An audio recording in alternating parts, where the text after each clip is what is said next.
Apa yang cenderung kita lakukan ketika kita mengalami pencobaan? Biasanya kita akan berdoa kepada Tuhan, meminta pertolongan yang datang daripada Tuhan agar Tuhan membantu kita menyelesaikan masalah-masalah yang kita hadapi.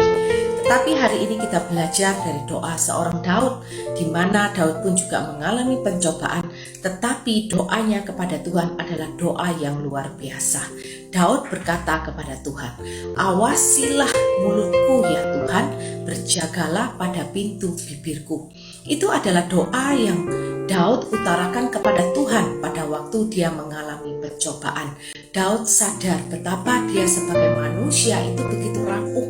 Manusia itu tidak tahan terhadap pencobaan. Manusia itu tidak tahan ketika harus keluar dari zona nyaman. Sehingga ketika pencobaan itu datang dalam hidupnya, Daud meminta kekuatan yang datang daripada Tuhan, agar Tuhan membantu dia, mencegah agar dia tidak melontarkan kata-kata yang tidak berkenan di hadapan Tuhan.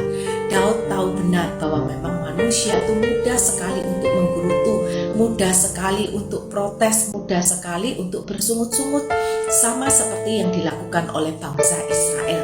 Dan Daud tidak mau seperti itu, sehingga ketika pencobaan itu datang dalam hidupnya, dia berkata kepada Tuhan, "Tuhan, bantu aku untuk menjaga mulutku, agar apa yang keluar dari mulutku dan apa yang keluar dari hatiku itu tidak melukai Tuhan."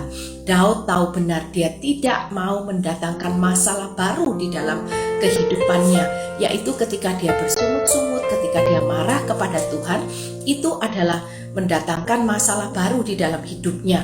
Karena ketika kita bersungut-sungut, itu adalah dosa di hadapan Tuhan. Pencobaan itu belum selesai, jangan kita tambahin lagi dengan dosa ataupun masalah yang baru. Karena kita bersungut-sungut, kita marah kepada Tuhan atas pencobaan yang terjadi dalam kehidupan kita. Saudara, Daud ini adalah orang yang benar-benar mengasihi Tuhan.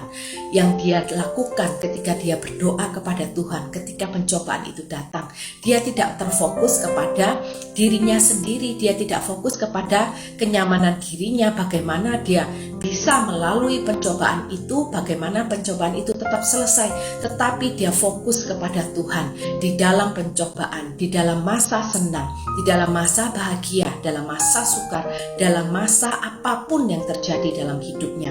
Daud selalu mengutamakan Tuhan, sehingga dia berdoa, "Tuhan, memang masa pencobaan masa yang tidak mudah, tetapi sekalipun demikian, aku pun tidak mau menyakiti perasaan Tuhan dengan aku bertutur kata tidak hormat dan melukai hati Tuhan."